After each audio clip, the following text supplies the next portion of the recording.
Grande est ma joie aujourd'hui de prendre la parole devant vous, frères et sœurs dans le Seigneur, et vous qui nous écoutez de partout.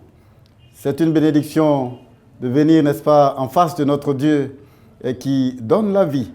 Et pour ma part, je me suis réveillé en pleine forme. Je crois que le Seigneur vous a fait grâce aussi. C'est pour cela que nous sommes là aujourd'hui pour, n'est-ce pas, nous entretenir concernant un sujet très important aujourd'hui.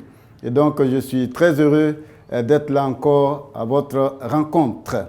Le titre de notre petite méditation aujourd'hui, c'est « L'inconnu de la plaine de Jéricho ». L'inconnu de la plaine de Jéricho. C'est une histoire intéressante que la Bible relate et je souhaiterais partager cela avec nous et en tirer les leçons pour, n'est-ce pas, continuer la marche avec notre Seigneur. Prions ensemble avant, n'est-ce pas, de commencer. Notre Père et notre Dieu, toi qui tiens la vie des hommes entre tes mains, toi qui as créé toutes choses et qui soutiens la création par ta droite triomphante, ce jour-ci, nous te bénissons pour le privilège que nous avons d'être debout sur nos pieds. C'est une bénédiction de te connaître et surtout de respirer l'air que tu nous donnes. Tu nous appelles autour de ta parole maintenant. Je prie, Seigneur, moi qui suis vide, un vase entre tes mains, un instrument, utilise-moi, ô notre Dieu, pour, Seigneur, faire passer le message afin que mon frère, ma soeur, mes enfants, où qu'ils soient, Seigneur, comprennent et que la transformation que tu attends de nous soit une réalité. Béni sois-tu au nom de Jésus-Christ. Amen. L'inconnu de la plaine de Jéricho. C'est une histoire intéressante, comme je l'ai souligné tantôt. Généralement, nous parlons de l'histoire de la chute des murs de Jéricho, sans vraiment savoir d'où est venue la stratégie de guerre. C'est sur cela que je voudrais mettre, n'est-ce pas, l'accent cet après-midi aujourd'hui, pour vous permettre, n'est-ce pas, de comprendre, pour qu'ensemble nous réfléchissions. Il s'est arrivé qu'après la traversée du Jourdain, Josué et les enfants d'Israël se sont retrouvés face à un mur. Et la Bible nous relate l'histoire donc de la chute de ce mur-là. Mais généralement, il y a beaucoup de messages, beaucoup de sermons qui ont été donnés, j'allais dire, au sujet donc de ce mur-là. Aujourd'hui, je voudrais que nous partagions le secret de la chute du mur donc de Jéricho. La Bible commence par le verset 1er du chapitre 6 du livre de Josué qui dit ceci, que Jéricho était fermé et barricadé devant les enfants d'Israël. Personne ne sortait et personne n'entrait. Difficulté pour Josué, parce que c'est bon souvent de connaître l'ennemi avant de le combattre. Mais là, il se trouve devant, n'est-ce pas, ce grand mur fermé, une ville de laquelle personne ne sortait, personne n'y entrait. Difficulté donc pour Josué. J'imagine en tant que leader, dans ces situations, des réflexions qu'on mène de comment faire face à des situations qu'on ne maîtrise pas. Mais le Seigneur a une solution pour toutes choses. Et aujourd'hui, la Bible dit ceci au verset 1er, que Jéricho est enfermé. Les enfants d'Israël se posaient mille et une question. Le verset 2 nous dit, l'Éternel dit à Josué, vois, je livre entre tes mains Jéricho et son roi, ses vaillants soldats. Ils pouvaient se poser la question, mais des gens qu'on n'a jamais vus, des gens qu'on ne peut pas rencontrer, qu'on ne peut pas toucher, comment allons-nous les combattre? Mais Dieu a le secret de toutes les batailles. Il a l'autorité sur toutes choses. Il fait une promesse formelle à Josué. Il dit, vois, je te livre entre tes mains Jéricho, son roi et ses vaillants soldats. Comment allons-nous faire? Question. Il dit, faites le tour donc de la ville, vous tous les hommes de guerre, faites une fois le tour de la ville. Tu feras ainsi pendant 6 jours. J'imagine que les enfants disaient, mais c'est la première fois, c'est la toute première guerre que nous allons mener ici, sans armes à la main. Dieu dit, vous allez seulement marcher. J'imagine le rapport que Josué va donner à son armée que, j'ai rencontré l'Éternel. Souvenez-vous que les enfants d'Israël avaient dit à Josué, nous voulons t'obéir.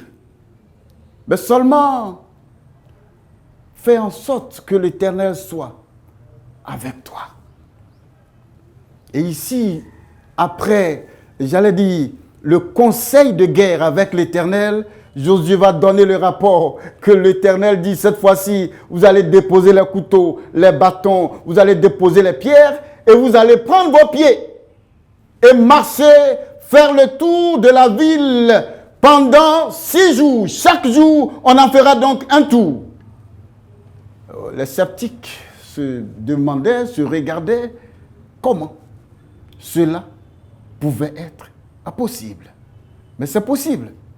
Quand Dieu tient le plan entre ses mains, toutes les situations ont une solution. 7 sacrificateurs, dit la Bible, porteront devant l'arche 7 trompettes retentissantes. Le 7e jour, vous ferez 7 fois le tour de la ville et les sacrificateurs sonneront les trompettes. Vous voyez, dans la Bible, il y a des chiffres qui parlent. Par exemple, le chiffre 7, ici, Dieu dit, vous prendrez 7 sacrificateurs qui vont porter 7 trompettes et qui vont marcher pendant 7 jours. Vous voyez, à la création, Dieu a créé le monde en 6 jours. La Bible dit que la création n'était pas encore finie tant que ce n'était pas complété à 7. La plénitude, Dieu a complété la création quand ses œuvres avaient atteint le 7e jour. Pourquoi vous voyez dans l'Apocalypse 7 trompettes, 7 ceci, 7... C'est pour cela, quand on atteint le chiffre 7, c'est complet sur Dieu. La création donc était complète. Chers amis, chers frères et sœurs, 7 sacrificateurs, 7 trompettes, 7 jours, nous marcherons autour donc de ces trompettes-là, de Jéricho. Et ainsi, Dieu donne la grâce aux enfants d'Israël pour commencer donc la marche. Quand ils sonneront de la trompette, les cornes retentissantes, quand vous entendrez le son de la trompette, tout le peuple poussera de grands cris. Alors la muraille de la ville s'écroulera et le peuple montera chacun devant lui. Sinon chacun devant soi, dit la Bible, pardon. Ici, Dieu a déjà donné le plan de bataille et la fin, n'est-ce pas, de la bataille. Il fallait donc des hommes capables de pouvoir marcher et faire ce que Dieu avait dit. L'obéissance qui rencontre la volonté de Dieu. Dieu veut que nous marchions. Je suis convaincu que devant des situations que nous ne maîtrisons pas, nous avons fait des plans pour nous-mêmes, qui ne sont pas forcément les plans de Dieu. Devant les défis donnés, Dieu a le plan qu'il faut pour chaque situation. Cette fois-ci, nous ne prendrons pas les armes, mais nous allons marcher. Il suffira pour nous d'obéir donc à Dieu pour que cette grâce s'accomplisse. Josué, fils de Nun, l'appela donc les sacrificateurs. L'heure était venue pour eux commencer donc ce que le Seigneur avait prophétisé et annoncé. Il dit portez donc l'arche et que ces 7 sacrificateurs portent les 7 trompettes et qu'ils marchent devant l'Éternel. J'imagine que certains sûrement dans le groupe qui disent mais cette fois-ci c'est bizarre mais on va y aller quand même. Et ils ont commencé par marcher. Le premier jour, la Bible dit qu'ils ont marché, ils ont fait un tour. Et il dit au peuple, marchez, faites le tour de la ville et que les hommes armés passent devant l'arche. Et c'est ce qui a été fait. Les hommes armés étaient devant l'arche, ils marchaient sous les instructions que Dieu avait données. Et les enfants de Dieu marchaient selon les prescriptions divines. Et lorsque Josué eut parlé au peuple, les 7 sacrificateurs qui portaient, n'est-ce pas, devant l'Éternel, Les 7 trompettes retentissant se mirent donc en marche et sonnaient des trompettes. L'arche de l'alliance de l'Éternel allait derrière eux. Dieu se met donc à travers l'arche dans le rang de bataille et il se tient derrière. Alors que l'armée marche par devant, Dieu les suit, les encourageant. Les trompettes retentissantes sonnaient pour, n'est-ce pas, encourager le peuple, pour voir ce que le Seigneur va faire. Beaucoup d'entre nous n'avons pas le courage d'aller jusqu'au bout. Lorsque le Seigneur nous dit, fais ceci ou fais cela pour ton propre bien. Les hommes armés marchaient devant le sacrificateur qui sonnait, n'est-ce pas, les trompettes en arrière. Et suivant donc l'arche, pendant la marche, ils sonnaient donc des trompettes. Le verset 9 nous dit cela. Au verset 10, la Bible dit, Josué avait donné cet ordre au peuple. Vous ne crierez point obéissance. Vous ne ferez point entendre de votre voix et ne sortira pas un mot de votre bouche jusqu'au jour où je vous dirai poussez des cris. Alors vous pousserez des cris. Ce sont des instructions fermes venant de Dieu. Quand Dieu dit qu'on ne parle pas, j'imagine et je vois comment nous menons notre vie chrétienne. Est-ce que ce sont les instructions du Seigneur que nous suivons, même dans nos entreprises? Le Seigneur dit, vous allez marcher, mais on ne veut pas entendre une seule voix venant de la bouche de qui que ce soit. Et le peuple, pendant 6 jours, va marcher. Le peuple va marcher dans l'obéissance totale pour suivre les instructions de notre Dieu, pour attendre l'ordre venant donc de notre Dieu. Et l'arche de l'Éternel fit le tour de la ville, dit la parole de Dieu. Elle le fit une fois, le tour, puis rentra dans le camp et l'on y passa la nuit. C'est intéressant de voir qu'on peut compter sur un Dieu qui a les plans qui ne ressemblent pas à nos plans, qui a des instructions devant n'importe quelle situation. Josué a conduit le peuple et ils ont marché le premier jour. La Bible dit qu'ils sont rentrés au camp pour se reposer, pour attendre le lendemain, pour revenir, n'est-ce pas, marcher. Certains sûrement étaient fatigués de cette façon de combattre. Ils auraient voulu avoir les moyens, les stratégies propres à eux pour pouvoir, n'est-ce pas, combattre. Mais le verset 12 nous dit, Josué se leva de bon matin, comme un bon soldat, un général. Et les sacrificateurs portaient l'arche pour le suivre. L'instruction que Dieu donne. Chers amis, chers frères, je ne sais pas la taille du mur qui se dresse devant vous. Je ne sais pas la taille du mur qui se dresse devant vous. Le défi, n'est-ce pas, auquel vous faites face. Mais je voudrais dire à mon frère, dire à ma sœur, quelle que soit la difficulté, le poids, la taille du problème, sachez que Dieu a le plan qui pourra vous permettre, n'est-ce pas, de traverser cette situation. La Bible continue, dit les 7 sacrificateurs qui portaient donc les 7 trompettes retentissant devant l'Éternel, se mit donc en marche, sonnaient de la trompette. Et ils ont fait cela le premier jour, le deuxième jour, le troisième jour, le quatrième jour, jusqu'à ce que les 6 jours soient bouclés. Et la Bible dit que les murs de Jéricho étaient encore là. Les murs de Jéricho étaient toujours là. Rien n'avait bougé, n'est-ce pas? Le mur était encore résistant. Ils ont fait 2 fois le tour, une seconde fois, une troisième fois, une quatrième fois, jusqu'à 6 fois. Mais il n'y avait pas un semblant de déplacement du mur. Le découragement pouvait s'installer. au moins on aurait pu voir le mur bouger un peu, au moins pour donner de l'espoir. Mais quand le Seigneur a dit 7 fois,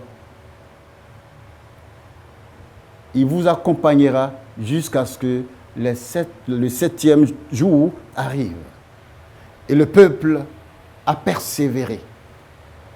La Bible dit à la 7e fois, comme les sacrificateurs sonnaient des trompettes, Josué dit au peuple, poussez des cris, car l'Éternel vous a livré la ville. Alléluia. Au 7e jour, Josué dit cette fois-ci, après avoir fait les derniers tours, il leur demande de pousser le cri qu'il fallait pour que les murs tombent. Et c'est ce que le peuple a fait.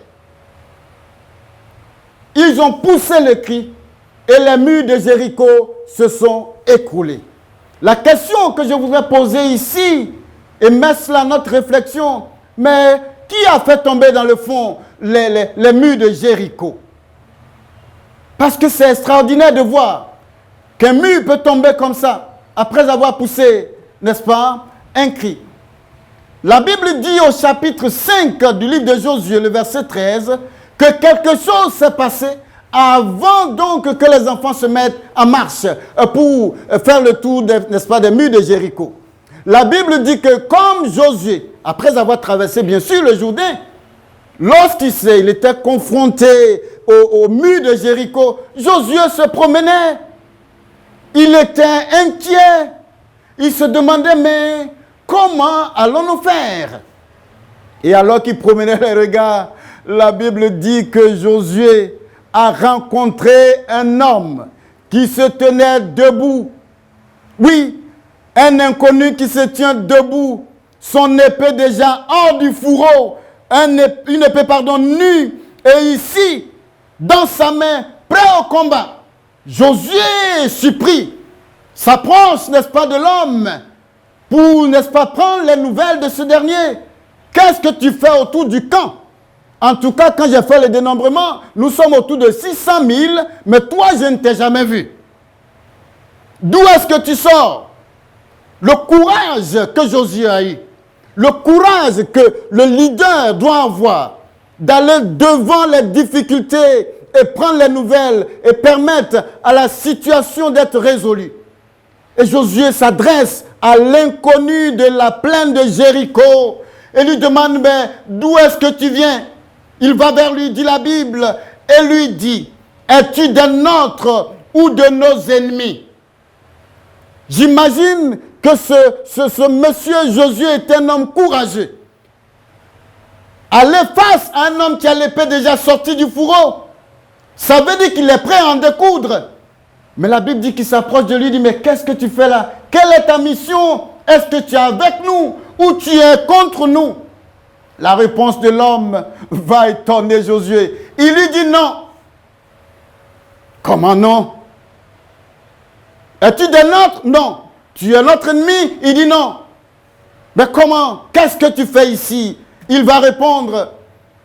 Il dit, je suis ni juif. Ceux que tu as dénombrés, je ne fais pas partie du groupe. Je ne suis pas non plus votre ennemi. Mais au contraire, je suis venu à votre secours. Il répondit non, l'inconnu de la plaine de Jéricho. Il lui dit, je ne suis ni juif, je ne suis pas non plus votre ennemi. Mais qu'est-ce que tu fais là? Il lui répond. Il dit, je suis le chef de l'armée de l'Éternel et j'arrive maintenant, alléluia. C'est maintenant que je viens. Parce que je sais quel défi tu vas affronter.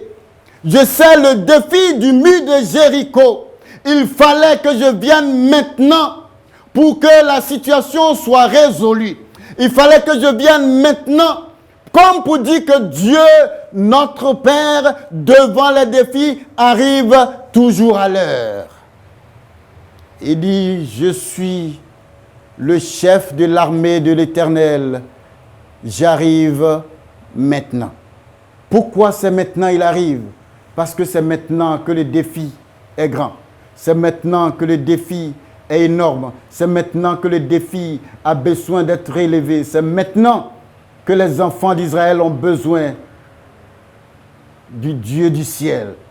Josué, dit la Bible, tomba sur le visage et se prosterna et lui dit, qu'est-ce que mon Seigneur dit à son serviteur? Il reconnaît là, en la personne du chef de l'armée de l'Éternel, le chef suprême. Et là, il se soumet, il se prosterne. Et l'homme, l'inconnu, va lui dire ceci. Il dit, ôte tes souliers, enlève tes chaussures. Parce que là où tu te tiens, c'est une terre sainte. Qu'est-ce que ça veut dire? Il a réduit Josué à l'esclavage, à la limite. Parce que c'est les prisonniers de guerre, les esclaves, qui ont des choses pour lui montrer qu'il y a un autre au-dessus de lui, lui en tant que chef, qu'il y a un autre au-dessus de lui, qui est le vrai chef, le grand chef, responsable de l'armée du ciel. Et le chef de l'armée du ciel donne les instructions à Josué. Chers amis, chers frères, c'est une bénédiction de rencontrer l'inconnu de la plaine de Jéricho. Chacun dans sa vie a déjà fait face, ou même fait déjà face, à une situation qu'il ne maîtrise pas. Les trompettes pour les enfants d'Israël étaient le moyen que Dieu leur donnait pour la bataille. Mais les trompettes, ils sonnaient ça déjà, mais aucune trompette n'a déjà fait tomber un mur. Ils avaient leurs pieds, ils ont déjà marché des kilomètres, mais leur marche n'a jamais fait tomber un mur. Ils avaient, n'est-ce pas, tous ces sacrificateurs avec eux, mais ils n'ont jamais fait tomber un mur. Mais là, devant ce grand défi, il fallait faire la rencontre de l'inconnu de la plaine de Jéricho. Celui que la Bible a appelé le chef de l'armée de l'Éternel. Il dit, j'arrive maintenant, parce que c'est maintenant que tu as besoin de moi. Tu as réfléchi longtemps, tu n'avais pas la solution. Tu as eu beaucoup de défis, tu n'avais pas le remède, beaucoup de maladies, sans médicaments. J'arrive maintenant, parce que c'est maintenant que le Seigneur a décidé que la situation soit solutionnée. Bien-aimés dans le Seigneur, faire le tour de Jéricho peut représenter les stratégies. Parce que dans toute situation, il faut avoir des plans pour sortir. On mène des stratégies. On mène, n'est-ce pas, des projets. On conçoit, j'allais dire, des projets. Et on espère avoir la résolution de ces projets-là. Mais on ne peut pas réussir si on n'a pas rencontré le chef de l'armée de l'Éternel. Souvenez-vous que Dieu avait dit que si tu t'attaches à cette parole de la loi, tout ce que tu entreprendras, tu réussiras. Et le succès ne pouvait s'attacher à Josué seulement lorsque il a pris attache avec le chef de l'armée de l'Éternel. Son arrivée solutionne tous les défis de la vie. Pour ceux qui sont encore errants et qui cherchent les voies et moyens, aujourd'hui, le Seigneur nous interpelle et nous parle par sa parole. Que c'est aujourd'hui que le chef de l'armée de l'Éternel arrive. C'est aujourd'hui que le chef de l'armée de l'Éternel vient. Pourquoi? Parce que le défi dépasse ta capacité. Comme Jésus était errant autour des murs de Jéricho, il a dit, j'arrive maintenant. Parce que l'heure est venue pour que le peuple d'abord sache que je suis avec toi. Mais en même temps, pour montrer au peuple que il n'est pas abandonné. Priez et cherchez le chef de l'armée de l'Éternel, que j'appelle ici Jésus-Christ de Nazareth. Lui qui est la solution, qui a la solution, qui nous permet, n'est-ce pas, devant n'importe quelle situation, de prendre le dessus Comme Israël était coincé devant Jéricho, première traversée, premier obstacle, Josué ne savait quoi faire. Vous êtes chef d'entreprise, les choses piétinent. Vous êtes père de famille, les choses piétinent. Étudiant, les études ne vont pas. Vous êtes coincé, vous êtes une sœur, le foyer ne va pas, aucune amitié ne tient. La grâce du Seigneur nous dit ce matin, aujourd'hui, qu'il suffit pour nous d'aller à la rencontre de notre Seigneur Jésus-Christ. Il est la solution à tout. Il est la solution à tout ce qui nous inquiète. Parce qu'il a dit, venez à moi, vous tous qui êtes fatigués et chargés, et je vous donnerai du repos. Il veut changer notre fardeau contre son joug qui est léger. C'est pourquoi il arrive maintenant. Il vient maintenant parce qu'il sait que tu ne peux plus continuer. Il vient maintenant parce que s'il ne vient pas, tu es sur le point sûrement de divorcer. Tu es sur le point sûrement d'abandonner les études. Il dit que je viens maintenant. Bien-aimé, aujourd'hui est un nouveau jour où le Seigneur a décidé de venir à ta rencontre. Si tu entends sa voix, dis la parole de Dieu. N'endurcis pas ton cœur. Il est la solution. Il vient pour t'apporter ce dont tu avais besoin. Tu as déjà fait tes plans? Va à la rencontre. Présente ce plan au chef de l'armée de l'Éternel. Et tu seras victorieux. Je l'ai essayé, je sais de qui je parle. Et je suis convaincu que notre Dieu qui n'abandonne jamais ses enfants s'occupera de toi. Comme il s'est occupé de chacun de nous. Autrefois, il le fait encore aujourd'hui. Que le Seigneur te bénisse. Amen. Nous allons prier. Père, je bénis ton nom pour la grâce de la vie. Tu es venu à notre secours, Seigneur, et tu as dit que tu arrives maintenant. Parce que c'est maintenant que nous avons besoin de toi. Relève les défis de nos vies et glorifie ton nom au nom de Jésus-Christ. Amen.